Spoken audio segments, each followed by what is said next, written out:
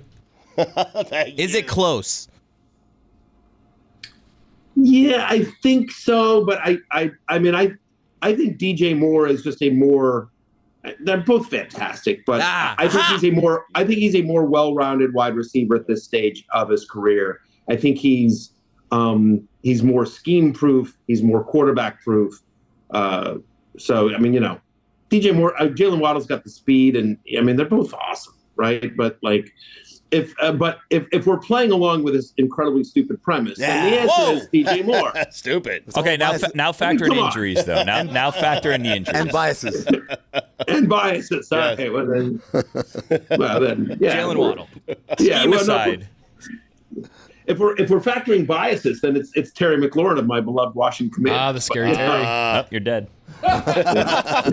Matthew, Who do you have the most exposure to this year in all your drafts? Well, I have a ton of obviously Kyler Murray, who I announced as my fantasy football ride or die. A lot of Kyler Murray. A lot of let's see in terms of running backs. I'm trying to think. In terms of I like Ken Walker a good amount. James Cook. I mean, look, if you just sort of look at my love hate, that's basically because those are all guys that I have above consensus. So I wind up with them. Quite a bit as well. A lot of Deontay Johnson, who I think is just going to get a massive target share. I have a decent amount of Rashee Rice. I will tell you this. I have a ton of Isaiah Pacheco, who I think is going to have a monster year. A lot of Trey McBride this year at tight end. And I will tell you that almost every draft I try to leave with Luke McCaffrey, which you're going to call me a homer. But at some point this year, Luke McCaffrey is going to be a thing. This is what I said last preseason. I said this about Tank Dell. And people were like, really? And I said, I'm promising you at some point this season, Tank Dell is going to be a thing. I believe, I don't think he's going to have Tank Dell-like year, but I do believe at some point this year, Luke McCaffrey is going to be a thing. I like Tyrone Tracy, the backup running back in New York, quite a bit as well. I like him as kind of a late-round flyer. And, in two quarterback leagues, a lot of Jaden Daniels as well. Again, my Commander's homerism, but he's going to run a ton. Jordan Love would be another guy that I think has a big year. Matthew, speaking of Luke McCaffrey, there was 2 live drafts that I was at that they took the wrong sticker. Number 1 took Luke McCaffrey in 2 separate drafts because they just saw McCaffrey and they're like, oh yeah, that's it. And then it's like, wait a second, no, that's Luke. And then we had to start the whole draft over again. They should be stuck with him. Yeah, I know, they should be stuck with him. I was going to say, you're nicer. Because I've been in leagues where they're like, man, sticker plays, man. Sticker don't lie. You stuck it up there, dude. That's who you got. I had someone take Glenn Gronkowski in one of my leagues once that way. Well, for a while there, this is going old school, but for a while there was a running back on the Bears named Adrian Peterson. That wasn't the Vikings Adrian Peterson. So there was actually another running back. It was like Adrian A. Peterson or something like that. Like he was a third string or practice squatter guy. But I was in a draft or two where somebody took the wrong Adrian Peterson. Again, that's going back in the day. I have a question for you guys. Yeah. I know you guys are hardcore fantasy players here. Have you guys ever heard of and or done a guillotine league? Whoa, what's that? Never heard of it. I've never done it. But I want to do it now. Okay. So I want to explain this concept to you. And I desperately want you guys to do it. And I'll explain at the end why I want you guys to do it. But I think this will be amazing. So this is a guillotine league. You have a league like normal. You draft a team like normal. The difference is that you don't play head-to-head. So you just start a normal lineup. At the end of the week, the team with the lowest score in the league gets cut. Yeah. Wow. Forever. Their season's over. I love that. Their season's over. You keep doing that until only one team remains. Here's the other big twist. All the players on the team that got cut go back into the waiver. Wow. Oh, no. So it's like week 6 and like Chris McCaffrey and Patrick Mahomes are on the waiver wire. Right. Well, every week there's a whole new roster that's available on the waiver wire. I love this. Yes. Yeah. And every team has star players. The other fun thing about it is that you can do two things. Number one is obviously because you're not playing head to head, you can have uneven numbers. You can have a 13-person league, a 15-person league. As long as there is one more member in the league than weeks left in the season, like right now, you could do an 18-person league. I'm in a bunch of 18-person guillotine league drafts right now. But like with 4 weeks left in the season, you could start a league, and there's 5 weeks left in the season. Oh yeah. When there's 4 weeks left in the season, you could start a 5-person league. I mean, so it is. This is a format that just has the last couple of years has just started to really gain steam. And full disclosure, like Stugotz, I love this format so much. I discovered it 3 years ago. I love this format so much. I literally bought the company. I swear to God, my startup fantasy life. Yeah. We acquired. Well done. Yeah. What? I'm sorry. Just a sounder we play. Don't worry about it. Just work right through it, man. Okay, great. Was that a look at me? Yeah, it was a look at me, Louie. Yes. As well. Yes. Louis? I liked it so much I bought it. Look at me, Louie. Yeah. Yeah. Well. Yeah, no, but I would argue that I don't know this is the full proper use of the look at me, Louie. Again, I'm certainly not claiming to be an expert in Batard sounders, but I would just say like this was just me trying to be full disclosure, so as like people aren't like, oh yeah, Barry's pitching this thing because he owns it because he's got a piece of it. Like I was just trying to be more. That wasn't a brag. It was more about like, hey, full disclosure. Right.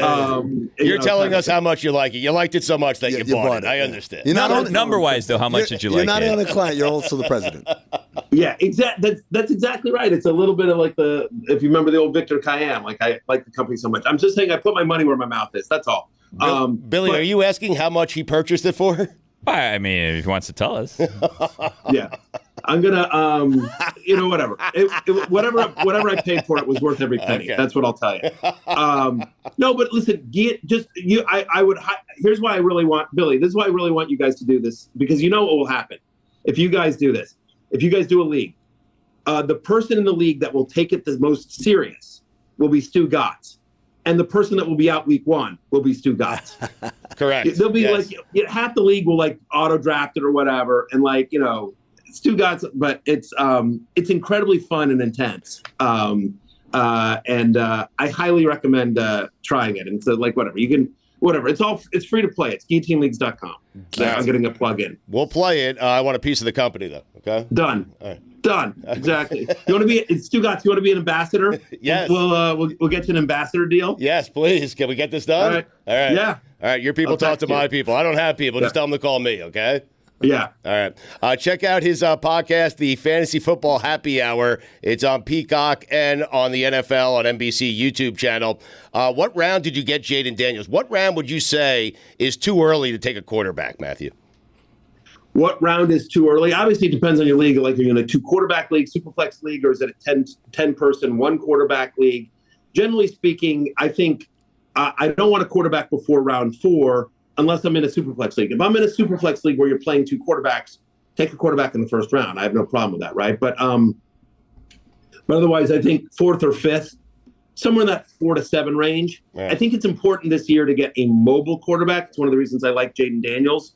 But like we've looked at it, and one of the reasons why, like I have C.J. Stroud outside my top 5, and everyone loves C.J. Stroud. C.J. Stroud is awesome, but since 2020, there have literally been only 2 quarterbacks in the NFL that have rushed for less than 240 yards and have finished with a top 5 fantasy quarterback finish, and that was Tom Brady and Aaron Rodgers. And both those guys threw for over 4,300 yards and over 43 touchdowns. And so it's just like there's just a much more narrow path to fantasy success if you only get points with your arm. And so that's why you see the Josh Allen, Lamar Jacksons, Jalen Hurts, Patrick Mahomes. I have Kyler Murray at 5. Why you see these mobile quarterbacks going early, and why I would, if I don't get one of those mobile quarterbacks, or Anthony Richardson's on that list as well, then I'd prefer to wait for a Jordan Love or a Jaden Daniels that you can get in the 9 to 11 range at quarterback, rather than somebody who's more of a pure pocket passer like a Stroud or a Burrow, who go 3 to 4 rounds earlier than those later guys. All right, the podcast is Fantasy Football Happy Hours on Peacock and on the NFL on NBC YouTube channel, and the website is Guillotine Leagues with an S at the end.com. Yep. Matthew Berry. I'm part owner. There you go. Ambassador Stugotz. Thank you, Matthew. Ambassador Stugotz. Hey, I appreciate you guys. Always fun. Thanks, Matt. Howdy, listeners. It's Mike Ryan. The Dan Le Batard Show started September 1st, 2004. It's a long time ago, 20 years, in fact. A lot has changed over that 20 years. But for most of that 20 years, we've had Miller Lite on board as a proud partner. And even though, like I said, so much has changed, our show has changed, where we've been, where we air, our priorities, they've all changed. One thing that hasn't? The dependable taste of Miller Lite. What's the best thing about the original light beer? Miller Lite sparked this debate way back in 1975, and we still haven't settled it. For me, it's undebatable. The quality. Great taste. Only 96 calories. It's a beer that strips away everything that you don't need and holds on to what matters most. You don't have to choose what you like best about Miller Lite. Miller Lite has great taste and is less filling. Tastes like Miller time. To get Miller Lite delivered right to your door, visit MillerLite.com/Dan, or you can find it pretty much anywhere that sells beer. Celebrate responsibly. Miller Brewing Company, Milwaukee, Wisconsin. 96 calories per 12 ounces. Fewer calories and carbs than premium regular beer. Dan Le Batard. Mr. Shirt, if I may say for a second. Miami, they were simulating the snap count the entire game, and they were clapping at the line of scrimmage. And the only thing I want to see clapping are them cheeks on Mrs. Met in my face, Mike Shirt. All right, so that's one thing. Stugotz. They're a bunch of cheaters, Dan. And you know who should be cheating? Mrs. Met on Mr. Met. And he can watch if he wants. This is the Dan Le Batard Show with the Stugotz.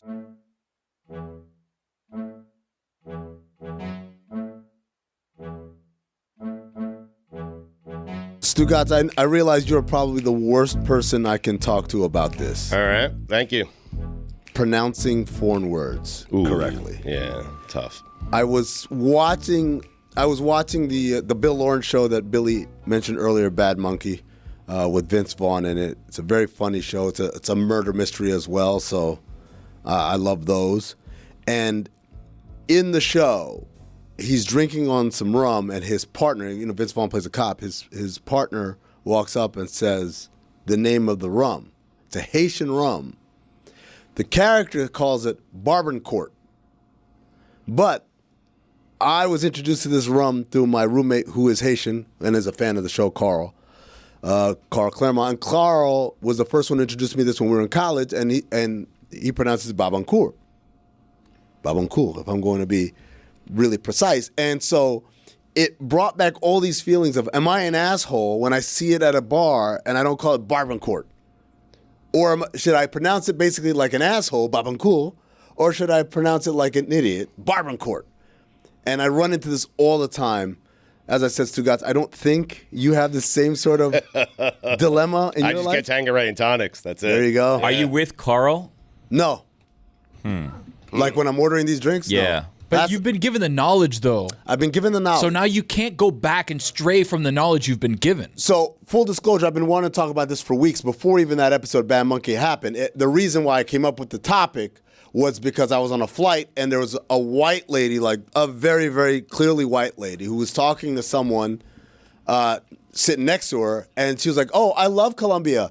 My favorite place to go is Medellin." And she said it like super flavorful, but like I could tell she's just a run-of-the-mill white lady. This isn't a native who appears to be regular Caucasian. This is as Caucasian gets, and she was just flourishing her language. And I said to myself, what an asshole. But then I thought to myself, is she supposed to say it wrong? And then you sound like an idiot. So what do you do? You can't stray from the good light. I think French words in particular are difficult to know when to pronounce them because there's so many, like should I order a croissant? Right. Or a croissant, right? Yeah. I don't know. I mean, because we had this whole conversation with you around the Men's World Cup that was in Qatar because there was a lot of disagreement about how to pronounce that word. And I feel like you were on the other side of it in that case. It's Qatar. It's Qatar. If I'm going to do it really right, but you guys can't make those noises. But that makes me want to punch you in the face when you do it that way. Exactly. Yeah, right. Pardon me, waiter. I will have the filet mignon. Mignon. You pronounce half of okay, maybe that's what you do. Pronounce half of it wrong and half of it right. There you go. It just sound like an asshole is really all you. I'd probably order something else just to avoid the situation entirely. To be honest with you. Like Stugotz, something easier. Yeah, something easy to pronounce. Yeah. Or you can point at it at the menu and be like, this one right here, let me get this. And they're like, oh, excellent choice. Sir. My dad is obnoxious with that whenever we go to like a Thai restaurant or Italian restaurant. Like he has to always do it in the how it would be said. Of course, yes. But that's like not really, it's kind of offensive in today's society. Your dad stopped caring. I mean. Here's a great example. In tennis, the top 3 players in the world. Number 1 is, we talked about him yesterday, Yannick Sinner, even though it's spelled with a J. We all say Yannick Sinner, right? Number 2 is Novak Djokovic. Even though it ends with a C, we say Novak Djokovic. Number 3, Stugotz, is from Spain. What's his name? Oh, Carlos Alcaraz. Alcaraz. Nah, see, I don't like that. Alcaraz. Mike does that all the time. I hate it. Carlos Alcaraz. But do you hate it because Mike does it, or do you hate You're it? showing off. I mean, it's Carlos Alcaraz. I mean, that's what it is. It's Novak Djokovic. It's, what's the name of your rum? Babincourt. It's Babincourt. And just call it the core. Just give me a glass of the core. That's what you do. I mean, and say, listen, the people who really love it, we just call it the core. The core. That's. Well, what do you mean by that? You just point to the bottle of rum. Oh, there you go. That's the move. To give things your own nickname, right? Yes. Kind of like, what was that? George W. Bush used to do that, right? He couldn't remember names, so he just gave people nicknames. Hey, Pirate's Hat. Or like Tim Apple. Like, he knows me. Tim Apple. That was one of my favorites. Oh, good times. Babincourt. Babincourt. BBC. Whoa. Wait, what happened? Take it easy. Billy, I've seen you and Jessica talk about this a lot. Right. And I don't know what the hell you're talking about. The BBC? Close. Actually, it's the BBS. So you've heard them talk, you've watched them talk, but you haven't heard what it is they're saying? It was on mute. I don't pay attention. What are we talking about? We're talking about the BBS. The Billionaire Boat Saga. Oh. You know what? I was with one of my friends who's from the UK. He was in town for some like F1 thing, and we got drinks with him the other night. And so apparently the billionaire, had some warm beer. Yes, the billionaire who died in this yacht accident he has been dubbed as like the British Bill Gates. And so I asked my friend, I was like, hey, have you heard about this yacht thing? Like this billionaire died. Like, is he like a sort of a celebrity? And he was like, no, I've never heard of him before. I have no idea what you're talking about. And I was like, I feel like I've been lied to now. Really? Yes, I do. Unknown, huh? He was like, I don't even know. Amongst his own I don't even know who that is. Wait. I'm like, you guys don't like celebrate your billionaires in the UK and like turn them into celebrities? And they do, just one family though. True. No one can be bigger than that family. Oh, it's so dumb. Such a dumb thing. I know. Like, how dare they ever speak ill of us? Right? Like, don't get me started. Just because of the royal family? Yeah, like you guys worship you give these people your tax money to just live in a big house and travel and be rich. Like, willingly. You cried when, get out of here. Get out of here. Stop sitting down with Oprah, too. Oprah, leave them alone. You should like them. They're the ones that defected. I don't care. They defected. They poor defected, got $500 million to defect. Oh, my God, we should feel sorry for them. Oh, Meghan Markle. Trying to win a Suey here? What's going on? What is happening? I kind of in the middle. I was like, that's dismissal. All right, but anyways, back to the billionaire boat saga. Billy, that was a tongue twister. Billy, we've been texting back and forth about it. Texting. And what's I found difficult is that I've tried to understand boat science. physics, Yeah. boat science, and I don't. because like there's some people that are saying like a boat this big should never be able to sink that fast, and then there's other people that are like, yeah, actually, like it could happen, like that the boat might not have just been that seaworthy. I don't know who to believe. I think the problem is that like the boat physicists that are being turned to are on TikTok. So, like, you don't actually know their level of expertise on boat physics. Here's, for those of you who are not familiar with the story. Stugotz doesn't know the story. For those of you who are not familiar with the story, so this is what happened. A billionaire, his boat was capsized, and then there were 5 or 6 people that went missing. And it was kind of a mystery. How did this happen? Stugotz immediately said, something's up. This is fishy. Inside job. That's what he said. Yeah. Inside job. He said, there's no way that this just happened. A billionaire's boat goes out there, and all of a sudden the billionaire's missing. Something's up. And at the time, we didn't know because we didn't do any research because apparently this guy's a secret billionaire even amongst his own people. The more research we did, the more we found out, oh, this person was like in some crazy lawsuit and had a co-conspirator that was involved, and then they got off not too long ago after, I think, a lengthy trial spanned over years, whatever. The co-conspirator got hit by a car while going for a run the day before or a couple days before. So then we said, okay, seems like something might actually be up here because why would this person get hit by a car on a run and now this other billionaire has disappeared? So it turns out a water spout hit this boat, which doesn't seem like something you could fabricate, a water spout just coming out of nowhere and hitting this boat. How could you create bad weather, right? But only this one boat got hit, and other people that were on this boat that went missing were also described as quote-unquote bad people. And I think children passed away as well, unfortunately. Yep. So in the days that have ensued since, we've found out that, they found a number of the bodies of the missing, I believe, including the billionaire, has been found, and passed away. But the question remains, how did this boat sink? Because as Jess has pointed out, a lot of the boat physicists out there have pointed out this should not have happened this way. This boat should not have just capsized because basically a water spout hit it, like essentially a water tornado hit this boat and then all of a sudden just flipped over and then these people disappeared.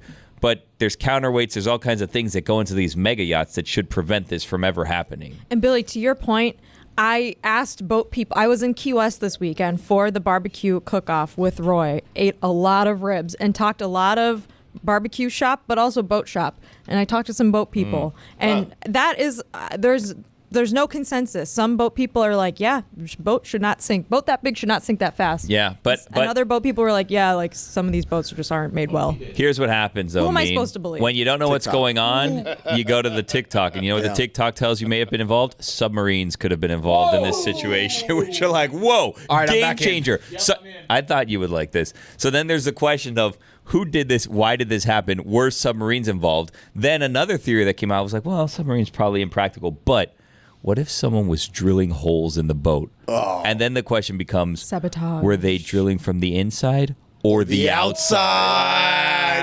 Whoa. Inside job. Inside jobs. Or outside job that was an inside job. Yes. The rare. All the jobs. Yes. When you're hiring for your small business, you want to find quality professionals that are right for the role. That's why you have to check out LinkedIn Jobs. LinkedIn Jobs has the tools to help find the right professionals for your team faster and for free. As Meadowlark Media continues to grow as a content studio, we strive to hire only the best and most qualified candidates. Thankfully, with LinkedIn, they've made it easy for us to find them. LinkedIn isn't just a job board. LinkedIn helps you hire professionals you can't find anywhere else, even those who aren't actively searching for a new job but might be open to the perfect role. In a given month, over 70% of LinkedIn users don't visit other leading job sites. So, if you're not looking on LinkedIn, you're looking in the wrong place. On LinkedIn, 86% of small businesses get a qualified candidate within 24 hours. Hire professionals like a professional on LinkedIn. Post your job for free at linkedin.com/prep. That's linkedin.com/prep. Post your job for free. Terms and conditions apply. Dan Le Batard. Go pee-pee. Stugotz. Go pee-pee. This is the Dan Le Batard Show with the Stugotz.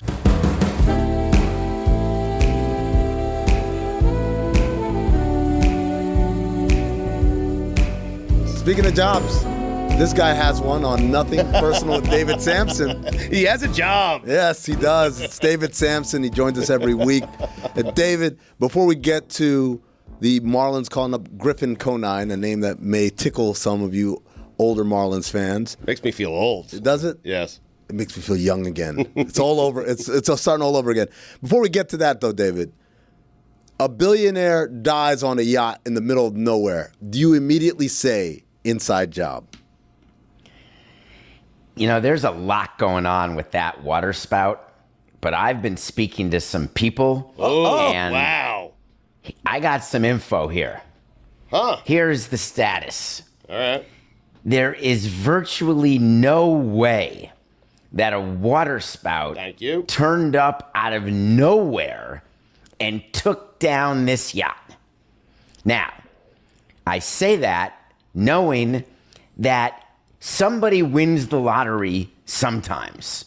So there's a scintilla of a chance, like being hit by lightning. But the odds are way better, and I'm not this major conspiracy theorist, but the odds are way better that somebody like pulled the drain plug as though they were in a bathtub.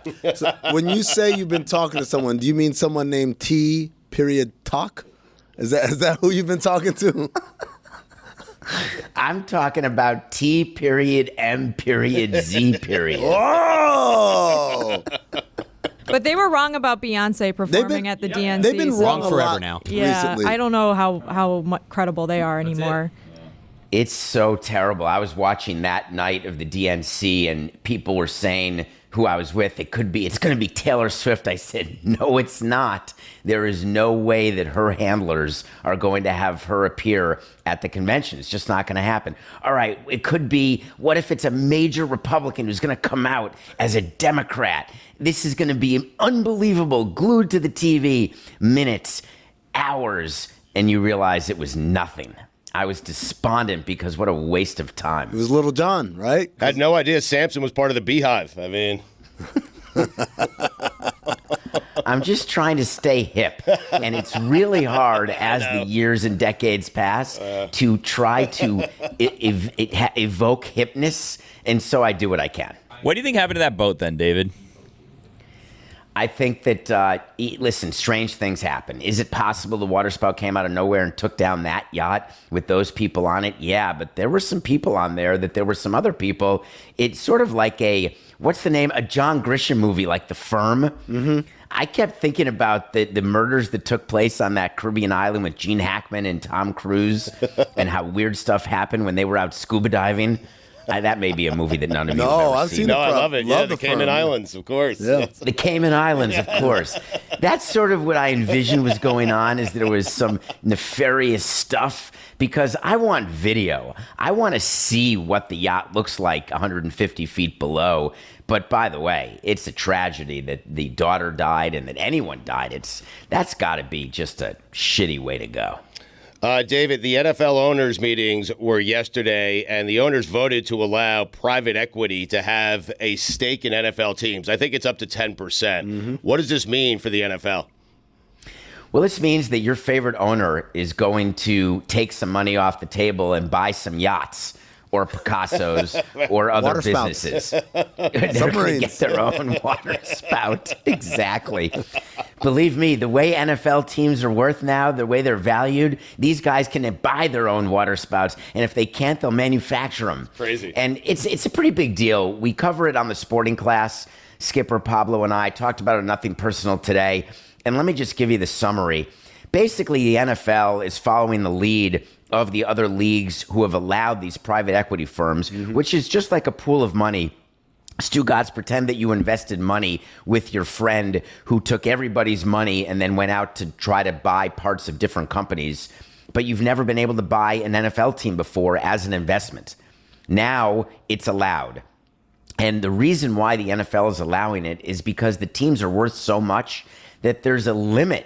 Contrary to what many people think at the DNC, there's a limit to the number of billionaires who can write a check to be a limited partner for an NFL team.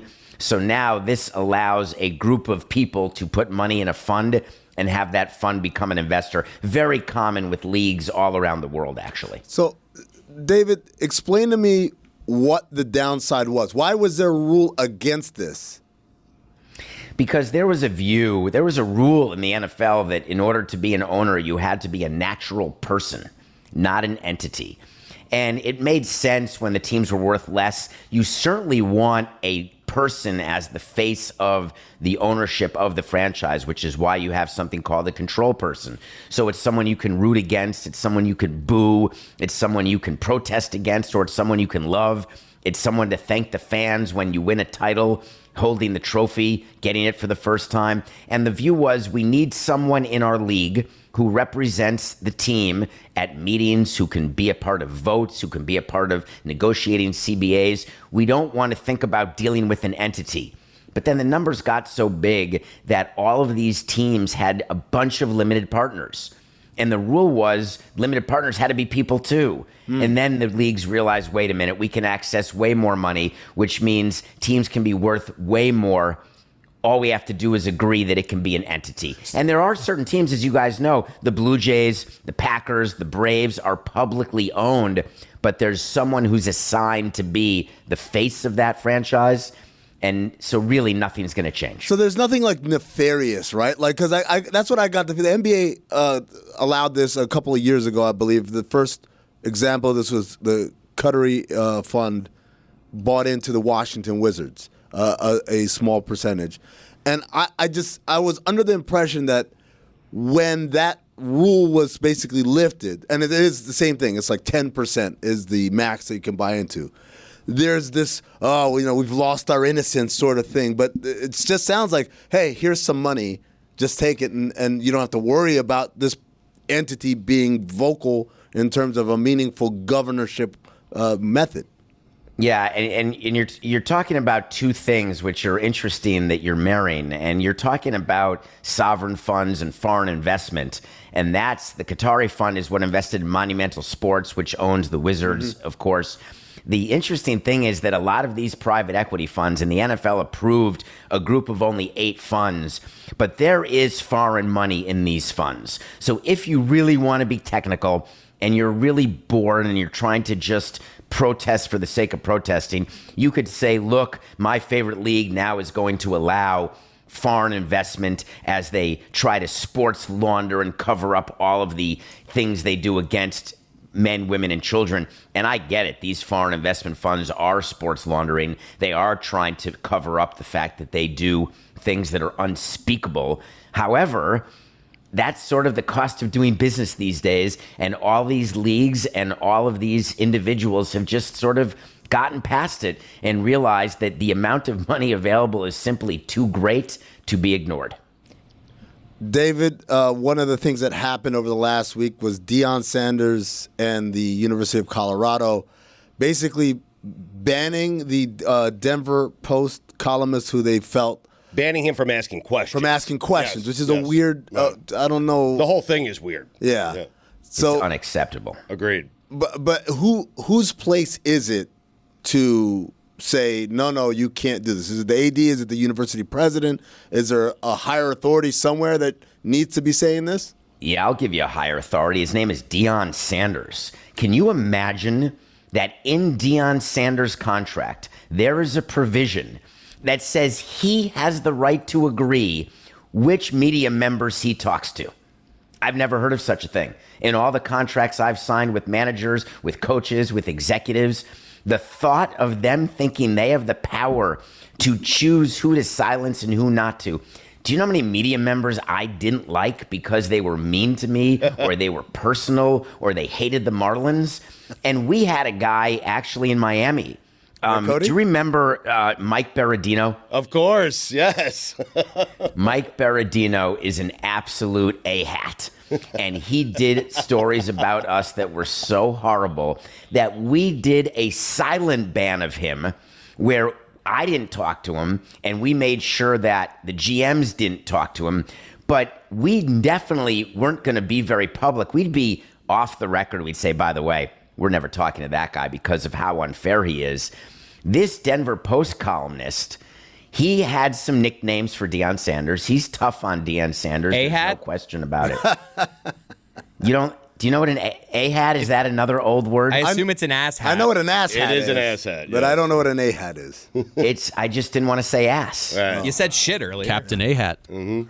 Captain A-hat may have sunk the yacht. Too soon, David. Full circle. Bringing it full circle. I just can't imagine the Colorado, the AD, how desperate they were that they signed a contract that allows that. I can't imagine they went public with the fact that they were doing it. I think it's inexcusable. If I am the Denver Post, I am not writing 1 column inch about the Colorado Buffaloes, not 1 inch. If I am other members of the media around Denver, let Colorado basically suck it all the way to the side with no press at all. Make Deion speak into the abyss of nothing.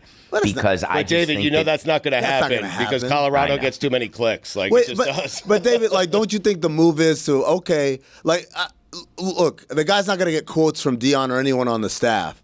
All right, so now I have, instead of me being able to get the other side, I get to go full bias, the way you think I really am, and just roast you because he's a columnist. He's not a beat writer. So he gets to roast Colorado even harder now, doesn't he? He could. I mean, it depends what the editor wants. But yes, of course he could. But then it becomes personal, and then you lose credibility as a columnist. The whole purpose of being a columnist is that your readers look and say, wow, this is a thoughtful approach to the subject matter. And if he is just going after Deion for the sake of going after him, that eventually will turn people off. You need sort of facts behind it and even some circumstances. So I don't think that he would do that, nor do I think the Denver Post as a publication would want him to do that. I just don't agree with the ability of Deion Sanders to do that. However, the other side is interesting, which is he has the contractual right to do what he did, so we shouldn't be upset with him.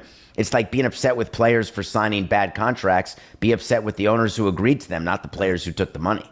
What movie are you reviewing for us this week, David? So you guys already talked about it today. But it was on the list that I sent, so now I don't know what to do. But I watched the Told story about the murder of Air McNair. Right. And I'm not going to in any way impugn Netflix, nor the way it looks on my TV. That said, this wasn't very good. I didn't learn anything. I don't expect anyone to watch it. I did a non-scientific poll of people not in my demographic. I went to 5. I moved my son into college this weekend. Oh, congratulations. Did you cry? And went out. It's the final time. Final kid, final year. Final cry? It's the what? The final cry? Did you cry? He didn't cry. David, Did you cry? I don't think he cries. I mean, No. I felt nothing, actually, except I don't want to get stuck in have you traffic ever driving cried? south. Ever? You leak oil? What happens to you? Bridges of Madison County. Oh, great movie. Yeah.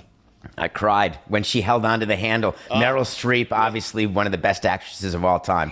When she holds onto that. Movies make you I cry. listen to the show, Stu. Right, but not his family. Yeah, not your family, but movies make you cry. Listen, I've been working on this, spending tens of thousands of hours trying to figure out why Mean Joe Green gets a tear in my eye and dropping off a child at college does not. And all I'm saying is I don't have an answer for you. The answer's a new therapist. I've gone through so many. I guess. 10,000 Maybe hours. there's You a should new be an expert, generation. according to Gladwell. So here's the thing about Steve McNair. None of the 22-year-old seniors in college, they didn't know who he was. Yeah. I asked about the Super Bowl because I thought everyone knew about the yard short Rams victory over the Titans. And it turns out it happened before he was born. Damn. Man. Now I feel old. And that confused me. And then I did the math and I realized, oh, yeah, you were born the year the Marlins won the World Series, and this was 3 years prior to that. Oh, God. Yeah. So to me, it's like someone asking me, do you remember the play from the 1965 Super Bowl? My answer would be, I don't even know who played in the 1965 Super Bowl. So of course they wouldn't know. And this documentary did nothing that would even garner anybody's interest in the murder. Here's what happened. Married. Affair. Oh my God. Girl goes crazy, shoots him, kills herself. Story at 11. It's like a Tuesday. If they rename the series Retold, do you think that you'd have a different perspective on it? Because to Jeremy's point, like maybe their target audience are people that don't actually know the stories to begin with, and they're just sort of rehashing things that most sports fans are already aware of. But by naming it Untold, they're implying that they're doing like additional reporting that I have not found to be true in any of these. Well, there's definitely no additional reporting. And my thing is that if there's a documentary that has a running time below 60 minutes, I have the feeling that there's nothing good happening. Now, there are great shorts, but this is sort of the tweener. And I think it has to be 80 minutes or more for someone to say, hey, this is going to go deep. This is going to give you information you didn't have, or this is a compelling story. And I just don't view the Steve McNair story as compelling. I didn't when I first knew about it, and I certainly didn't after this documentary. There was no Super Bowl in 1965. Know your Super Bowls, David. Thank you, David Samson. Nothing personal with David Samson. NFL championship. When you're hiring for your small business, you want to find quality professionals that are right for the role. That's why you have to check out LinkedIn Jobs. LinkedIn Jobs has the tools to help find the right professionals for your team faster and for free. As Metalwork Media continues to grow as a content studio, we strive to hire only the best and most qualified candidates. Thankfully, with LinkedIn, they have made it easy for us to find them. LinkedIn isn't just a job board. LinkedIn helps you hire professionals you can't find anywhere else, even those who aren't actively searching for a new job but might be open to the perfect role. In a given month, over 70% of LinkedIn users don't visit other leading job sites. So, if you're not looking on LinkedIn, you're looking in the wrong place. On LinkedIn, 86% of small businesses get a qualified candidate within 24 hours. Hire professionals like a professional on LinkedIn. Post your job for free at linkedin.com/prep. That's linkedin.com/prep. Post your job for free. Terms and conditions apply.